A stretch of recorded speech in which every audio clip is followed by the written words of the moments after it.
একটি মাছির কারণে একজন লোক জান্নাতে যাবে, আবার একটি মাছির কারণে একজন লোক জাহান্নামে যাবে। খুবই চমৎকার একটি হাদিস।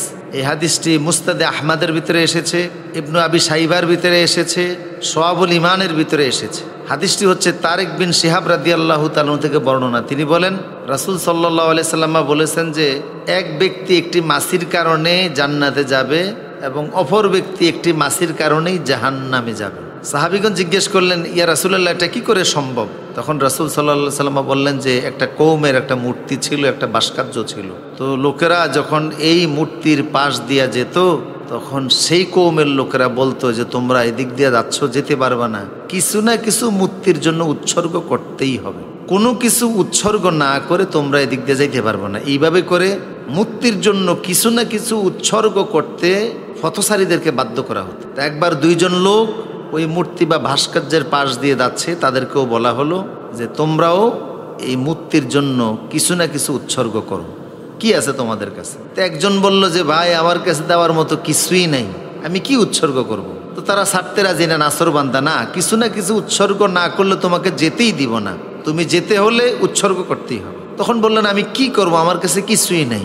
তো কওমের এক লোক বললেন যে একটি মাছি হলেও তোমাকে উৎসর্গ করা লাগবে। তো বেচারা কোনো উপায় নাই, নিরুপায় হয়ে একটি মাছি ধরে এনে ওই মূর্তির জন্য উৎসর্গ করলেন। রাসূল বলেন, এই কারণে এই লোকটি জাহান্নামে যাবে, যেহেতু সে মূর্তির জন্য উৎসর্গ করেছে। পাশাপাশি আরেকজন লোক, তাকেও বলল তুমি কিছু না কিছু উৎসর্গ করো। উনি বললেন, আমি কিছুই করব না এবং করতে পারবো না। ইন্নী আখাফুল্লাহ, আমি আল্লাহকে ভয় করি। আল্লাহর কোনো প্রতিমা নাই, কোনো প্রতিমূর্তি নাই, কোনো ভাস্কর্য নাই, কোনো প্রতিচ্ছবি নাই, কোনো বিকল্প নাই। তিনি এক, তিনি একক, তিনি নিরঙ্কুশ, লা ইলাহা ইল্লাল্লাহ। আল্লাহ পাক তার পরিচয় দিয়েছেন সূরাতুল ইখলাসের ভিতরে, কুল হুয়াল্লাহু আহাদ, বলো আল্লাহ এক, আল্লাহুস সামাদ, তিনি সমাদ, বেনিয়াজ, অমুখাপেক্ষী, যার কোনো খাবারের জন্য পেট নাই।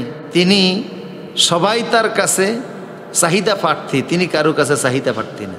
লাম ইয়ালিদ ওয়া লাম ইউলাদ, তিনি কারোর থেকে জন্ম নেননি এবং কেউ তাকে জন্ম দেয়নি। ওয়া লাম ইয়াকুল লাহু কুফুয়ান আহাদ, আসমান এবং জমিনে তার সমতুল্য সমকক্ষ কেউ নাই। তো উনি বললেন যে আমি আল্লাহ ছাড়া অন্য কোনো মূর্তি বা ভাস্কর্যের উদ্দেশ্যে কিছুই দান করতে পারবো না। শেষ পর্যন্ত লোকেরা এই লোকটাকে ধরে তার কল্লা উড়িয়ে দিল, গর্দান উড়িয়ে দিল। বিনিময়ে রাসূল বলেন সে জান্নাত লাভ করলো। তাহলে একটি মাছির কারণে একটা লোক জান্নাতে গেল, আর একটি মাছির কারণে একটা লোক জাহান্নামে গেল। সুতরাং ইবাদত করার পরেও আকীদা যেন বিশুদ্ধ থাকে, সেই বিষয়ে মুমিনদেরকে লক্ষ্য রাখতে হবে। আপনি স্বর্ণ খুব দামি জিনিস, কিন্তু স্বর্ণ রাখতে হলে লকার লাগে, সিন্দুক লাগে, সুরক্ষিত জায়গা লাগে। ইমান খুব দামি জিনিস, এটাকে রাখার জন্য এটা চারপাশে আকীদার বাউন্ডারি লাগে। আকীদার বাউন্ডারি যদি ঠিক না থাকে, ইমানের মতো দৌলত দামি জিনিস সংরক্ষিত রাখার, সেভ রাখার কোনো সুযোগ নাই। এই জন্য আকীদা বিশুদ্ধ রাখতে হবে।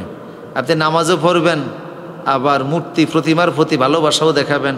আপনি নামাজও পড়বেন, আবার আল্লাহর পরিবর্তে যে সকল জিনিসকে আল্লাহর জায়গায় বসিয়ে পূজা অর্চনা, সাহায্য সহযোগিতা কামনা করা হয়, সেই সমস্ত জিনিসের প্রতি আপনার আন্তরিক টানও থাকবে।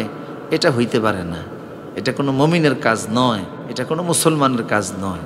মূর্তি এটা মুমিনের চেতনার সাথে যায় না। এটা যারা ভিন্ন ধর্মাবলম্বী আছে, তারা তাদের ইচ্ছা মতো একটা নয় 50টা 1000টা মূর্তি সামনে নিয়ে তারা তাদের পূজা অর্চনা করুক, এতে ইসলামের বাধা নাই। বরং ইসলাম এক্ষেত্রে পাহারাদারিত্বের ব্যবস্থা করেছে। আপনারা দেখেছেন যে এই যে গত 5ই অগাস্টের পর থেকে সারা দেশে বিভিন্ন ধরনের যেই সহিংসতা হলো, সেখানে অনেক সংখ্যালঘু ভাইদের, অমুসলিম হিন্দু ভাইদের, বৌদ্ধ খ্রিস্টান ভাইদের মন্দিরগুলি, গির্জাগুলি মুসলমান ছাত্ররা পাহারা দিয়েছে, অনেক মাদ্রাসা ছাত্র পাহারা দিয়েছে। কেন? কারণ হলো সংখ্যাগরিষ্ঠ মুসলিম এলাকায় সংখ্যালঘু অমুসলিম যারা, তারাও দেশের নাগরিক বটে, কিন্তু সংখ্যাগরিষ্ঠতার জোরে তাদের উপর কোনো কিছু চাপানো যাবে না, তাদের ধর্মীয় উপাসনালয়ে হামলা করা যাবে না, তাদের প্রতিমা প্রতিমূর্তির উপরে আঘাত করা যাবে না, তাদের ধর্মীয় উৎসবে বাধা দেওয়া যাবে না। তাদেরকে তাদের নাগরিক অধিকার, তাদের ধর্মীয় অধিকার দিতে হবে। কোরআন বলছে লাকুম দীনুকুম ওয়ালিয়া দিন, যার যার ধর্ম তার তার পালনীয় বিষয়। এই জন্য মুসলমান সন্তানগুলি তাদের গির্জাগুলি, মন্দিরগুলি পাহারা দিয়েছে। এখানেই যেন কেউ আক্রমণ করে, হামলা করে নাশকতা সৃষ্টি করতে না পারে, বহির্বিশ্বের দৃষ্টি যেন আকর্ষণ করতে না পারে যে এই দেশ অমুসলিমদের নিরাপদ নয়। বরং ইতিহাস সাক্ষী ইসলামের কারণে মুসলিম দেশে অমুসলিমরা সবচেয়ে বেশি নিরাপদে ছিল। হযরত ওমর রাদিয়াল্লাহু তাআলার জামানায় যখন ইরাক বিজিত হলো, ইরাকের সীমান্ত পাহারা দেওয়ার জন্য মুসলিম সেনা তিনি পাঠালেন। তারা 3 বছর পর্যন্ত ইরাকের সীমানা পাহারা দিল, অমুসলিমদের নাগরিক অধিকার পালনে সার্বিক সহযোগিতা করলো। যখন বিজিত এলাকা, বিজিত অঞ্চল থেকে যখন মুসলমানরা ফিরে আসতেছিল, অমুসলিমরা তখন সেখানে বলল যে তোমাদের এইটার পাহারাদারিত্ব করার আমার অমুসলিমরা হযরত ওমরের কাছে চিঠি লিখলো যে আপনার মুসলমান সেনাফৌজ আপনি নেবেন না, তাদেরকে আমাদের এখানে রাখুন, তারা যেন আমাদের এখানে আরও থাকে। তারা যতদিন ছিল আমরা নিরাপদে ছিলাম, আমরা ভালো ছিলাম। এটাই হলো ইসলামের সোনালী ইতিহাস। আর এই দৃশ্য দেখেই অমুসলিমরা দলে দলে কালেমা পড়েছে, ইজা জা আনাসরুল্লাহি ওয়াল ফাতহ। শুধু তাই নয়, মিশর যখন বিজিত হয়ে গেল, আমির ইবনুল আস রাদিয়াল্লাহু তাআলা আনহু যার নেতৃত্বে মিশর বিজয় হলো, তিনি তখন মিশরের প্রেসিডেন্ট হিসাবে আসেন। কে বা কারা জানি খ্রিস্টানদের যে মূর্তি, এই মূর্তির নাক ভেঙে ফেলেছে এবং ভাঙ্গার পরে খ্রিস্টানরা একযোগে আমির ইবনুল আসের কাছে গিয়ে বলল যে আপনি আমাদের এই মূর্তির কে ক্ষতি করেছে তাকে তদন্ত করে বের করুন এবং শাস্তির ব্যবস্থা করুন। আমির ইবনুল আস বললেন, আমি এখন এই রাষ্ট্রের দায়িত্বে আছি, সুতরাং এই রাষ্ট্রের ভালো মন্দ দেখার দায়িত্ব আমার হাতে। আমার শাসনাধীন থাকা অবস্থায় এখানে তোমাদের মূর্তির নাক ভাঙ্গা হয়েছে, এটা দৃষ্টান্তমূলক অপরাধ। চেষ্টা করতেছি খুঁজে বের করার জন্য, অপরাধীকে খুঁজে পাওয়া গেল না। শেষ পর্যন্ত তিনি বলেন, আচ্ছা যেহেতু অপরাধীকে খুঁজে পাওয়া যাচ্ছে না, এখন কাকে শাস্তি দেব? তো তোমরা মূর্তি নির্মাণ করো, যত খরচ লাগে আমি দেব, অথবা এই মূর্তির নাক যথাস্থানে লাগিয়ে নাও, সেটার জন্য যে খরচ সেটাও আমি বহন করব। তারা বলল যে না, এটা আমরা নিব না। আমাদের প্রতিশোধ হলো যে আমরা মুহাম্মদ সাল্লাল্লাহু আলাইহি ওয়াসাল্লামের একটা মূর্তি বানায়া ওই মূর্তির নাক কাটবো, এর মাধ্যমে আমরা প্রতিশোধ নেব। আমির ইবনুল আস রাদিয়াল্লাহু তাআলা বললেন, খবরদার, এই দুঃসাহস করার জন্য আমি কাউকে সুযোগ দেব না যে বিশ্বনবীর মূর্তি বানিয়ে সেই মূর্তির নাক কাটা হবে, এই সুযোগ আমি দেব না। প্রয়োজনে আমার নাক কেটে নাও। তখন হযরত আমির ইবনুল আস রাদিয়াল্লাহু তাআলা বললেন, আমি যেহেতু রাষ্ট্রের দায়িত্বে ছিলাম, তোমাদের এই যেহেতু অপুন্নত হয়েছে, তোমাদের অধিকার প্রতিষ্ঠা করতে পারি নাই, তোমরা যেহেতু ক্ষতিগ্রস্ত হয়েছ, এই জন্য আমি দায়ী।